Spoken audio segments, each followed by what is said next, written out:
In this video, I will walk you through configuring the settings required for a connection to Siemens S7-1500 or S7-1200 controllers directly via S7 Plus Ethernet using the top server. Siemens S7 controllers are common in many process industries.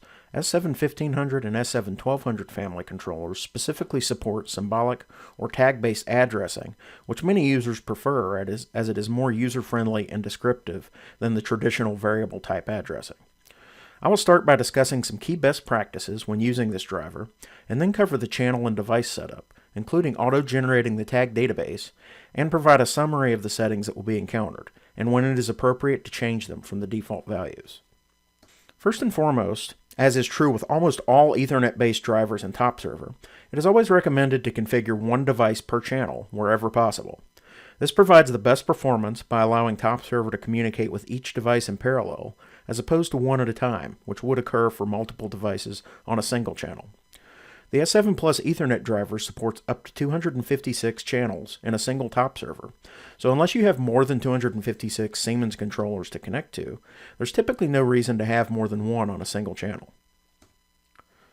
And many of you may be familiar with the built-in communications diagnostics for top server. With the Siemens S7 Plus Ethernet driver, it is easiest to view these diagnostics when the mode is set to ASCII, which allows you to actually read what is being sent and received as opposed to the default hexadecimal values. I'll demonstrate how to do this in the walkthrough shortly. Next, the Siemens S7 Plus Ethernet driver does support protected Siemens S7-1500 and 1200 controllers that have a protection level password configured. You'll need to confirm with your IT department or the persons responsible for programming your S7 controller whether or not a password is enabled, and if so, what password is required so that you may enter it in the PLC password field of the communications section in the top server device properties. Next, it is important that for the actual symbolic tags that you wish to access, they have the proper access enabled in the controller through TIA portal. As you can see in this screenshot, it is necessary for the desired variables to have the accessible, writable, and visible properties enabled. Otherwise, the driver won't be able to access the tag. Next, you should be aware that with the Siemens S7 Plus Ethernet driver, any invalid tag references from client applications will result in the driver having to resolve those tag names with the controller and reload the symbols, which can significantly decrease performance. So, for the best performance, make sure all of your tag name references from the client application are accurate at all times, or that any changes are addressed as quickly as possible to correct the syntax. And lastly, related to the previous topic of invalid tag references, there are several scenarios that can result in bad quality due to the controller project having changed. Namely, this will occur if the symbolic name of the tag is changed in the controller, or the data type of the tag is changed in the controller, or the tag is removed completely in the controller, or the access levels of the device is changed to a level of HMI access or below, and the associated password is not then updated in the device properties of top server. Any of those issues will result in the tag information being reloaded from the controller by top server to maintain accuracy for the other unmodified tags. Nonetheless, if you're still getting bad quality in your client after a control project edit, you'll need to reload the tags, which can be accomplished by either reinitializing the top server runtime or by triggering an auto tag generation again, which will also reload the symbols from the controller. Make sure to follow those best practices for the best experience and best performance when using the S7 Plus Ethernet driver. Now let's take a look at how to quickly configure a basic connection. So here in my top server configuration, the first step in configuring a connection to a Siemens S7-1500 or 1200 controller is to create a channel. So I'm going to click to add a channel. Now a channel represents a communication link from the PC running top server to the device. In the case of the Siemens S7 Plus Ethernet driver, the channel represents the socket connection over which Ethernet communications will occur to the S7 controller. So here we need to select the Siemens S7 Plus Ethernet driver from the list of available drivers, and I'm going to go ahead and click Next. The channel name is configurable and will be how the channel appears in the top server tree view, and is how clients will reference devices configured under this channel. I'm going to simply call my channel S7 Plus ENET, and we're going to go ahead and click Next. Here you can define a specific network adapter or network interface card on the top server computer. Default is a standard option and allows Windows to select the appropriate network adapter for the network where the device is located based on the IP address defined for the device. We're going to keep the default here. So we're going to go ahead and click Next. And here we can review the write optimization settings for this channel, which determine the optimal method of writes based on the write queue and the priority of write operations to read operations. These will generally be left at the default value, but can be altered as needed. So I'm going to go ahead and click Next. And here you can review how the driver will handle non-normalized floating point values. This can be generally be left at the default value unless non-normalized values are expected, such as not a number or infinity for one of your tags. So you can go ahead and click Next to proceed. The last dialog here summarizes the selected channel settings and also provides the ability to tweak the settings here in the summary if you notice something is incorrect. So you'll notice the name here is in bold. Anything that's in bold indicates a change from the defaults. So all of our settings are correct, so I'm going to go ahead and click Finish to finalize the configuration and create the channel. You see there's my new channel. Now that the channel is complete, we need to add a new device to the channel. So I'm just going to click on the Click to Add a Device link under the channel. Now the device name is user configurable and is how the device appears in the top server tree view. And again, this is how the client applications are going to access the device, a combination of the channel name and device name. So for this demo, I'm just going to call my device S7-1500, because that's what I'm connecting to. And I'm going to go and click Next. Here we specify the device ID of the S7 controller itself, which is just the IP address. Alternatively, this driver also supports dynamic hostname resolution in the event that your network administrator has assigned a DNS hostname to your controller. Ours is using an IP address, so I'm going to go ahead and enter my IP address. And then we're going to go ahead and click Next.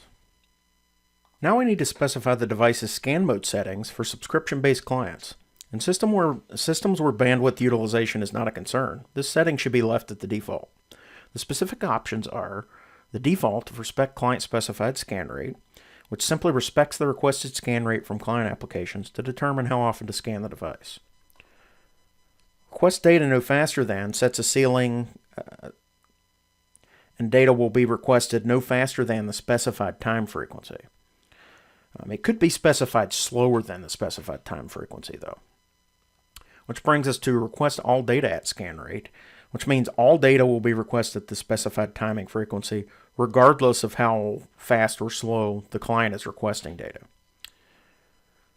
Then you have do not scan demand poll only, which means there will be no automatic scanning done of the device unless a plugin or client application manually triggers the poll via the _demand poll system tag associated with each device. Last but not least, we have the respect tag specified scan rate, which uses the scan rate specified at the tag level when you define static tags in the top server configuration. For our purposes, we're going to maintain the default scan mode, and we're going to go ahead and click Next. The timing settings should be set appropriately based on the level of congestion on your network. These can generally be left at the default to start, and then be increased or decreased as needed based on observed performance. For instance, with the connect timeout, if you're seeing a lot of connection timeouts to the device, you may want to increase the connect timeout to give the device more time to accept the socket connection being attempted by the driver. If you're connected but seeing a lot of timeouts waiting for responses to your requests, you may need to increase the request timeout to give the device more time to respond to the requests coming from the driver. The goal is to have the timing settings as low as possible while still maintaining successful communications. This allows the driver to detect actual communications issues more frequently. The attempts before timeout is a number of times that the driver will attempt to send a request. It'll wait the request timeout, and then if it hasn't received a response, it will try again this many times before it ultimately stops trying and won't attempt again until the next time there's a request for that data from the device. For our purposes, we're going to go ahead and maintain the defaults and click Next. The auto demotion settings determine whether unresponsive devices will be taken out of the polling cycle for a specified period of time. In situations where multiple devices are configured under a single channel, which is normally not the case with most Ethernet drivers like this one, as we discussed earlier in the best practices, but when that is necessary, it is recommended to enable auto demotion. So I'm going to go ahead and enable it so you can see the settings.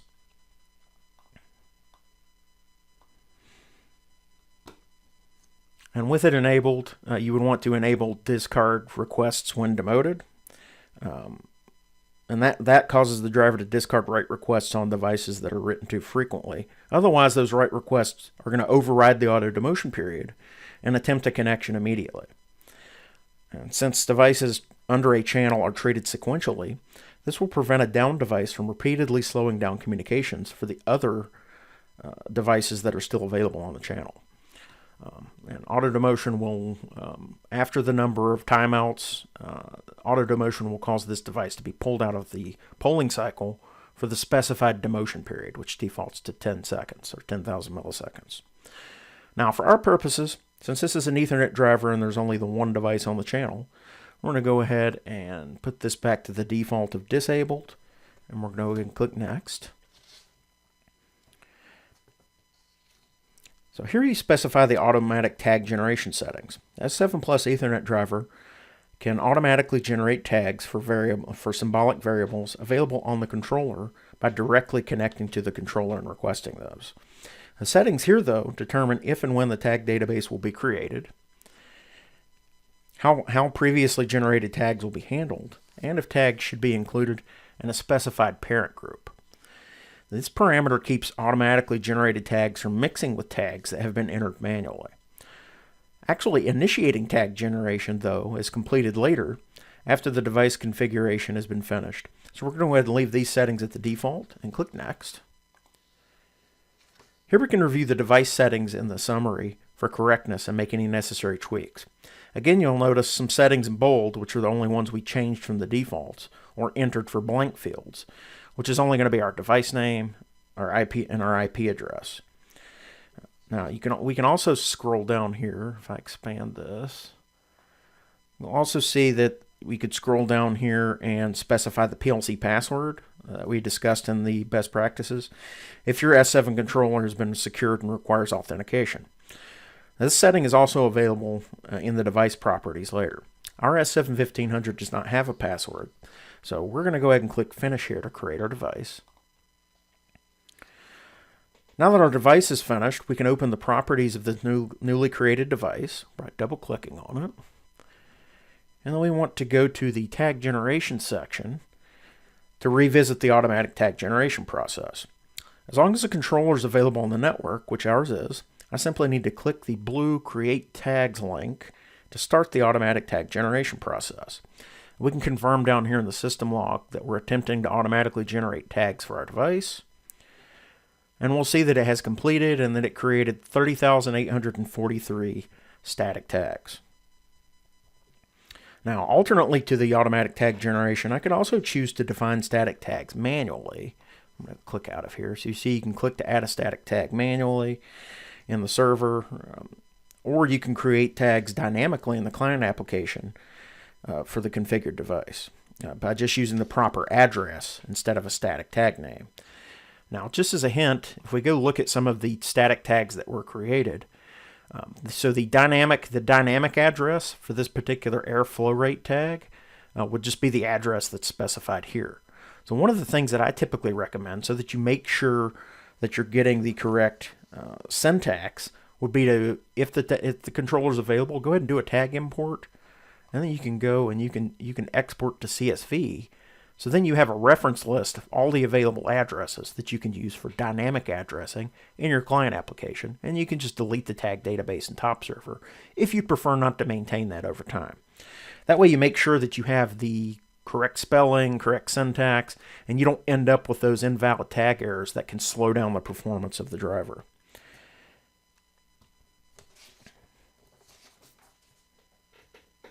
And if we actually open the driver help file, there are some recommendations on the rules for the syntax of symbolic references for this particular driver. So if we scroll down to our S7 Plus Ethernet driver,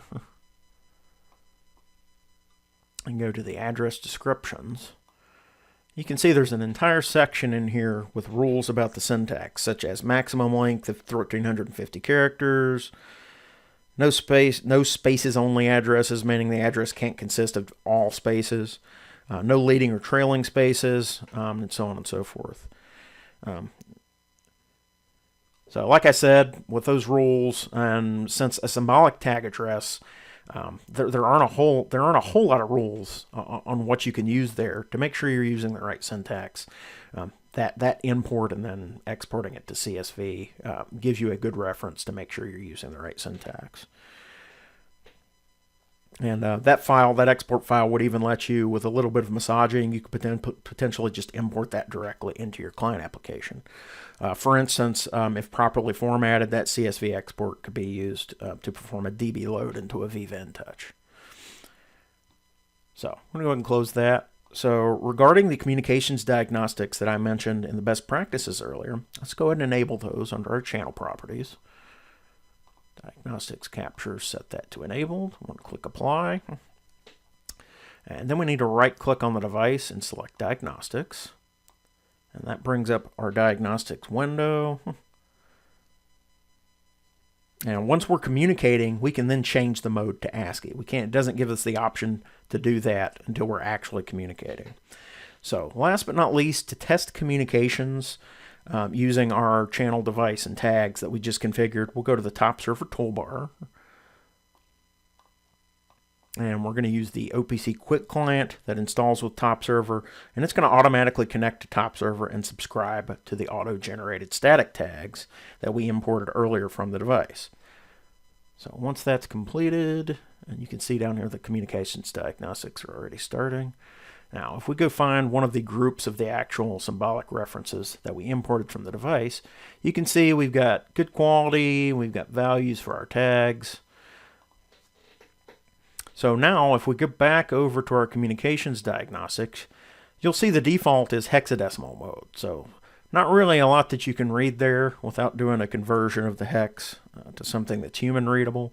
But now if we right click in the window, you'll see we can change that from hex to ASCII. And now if I expand this out, so now you can see that the data is actually human readable, so that it's much easier to look at a request or response to see what has actually been requested and what the actual response was. This makes the S7 Plus Ethernet driver much easier to troubleshoot if you happen to be having any issues. Now with communications confirmed, you're ready to connect your actual client, whether that's AVEVA InTouch or another client, which is beyond the scope of this particular quick start. This video has shown the general steps required for quickly configuring a Siemens S7 Plus driver configuration for symbolic tag access with Top Server.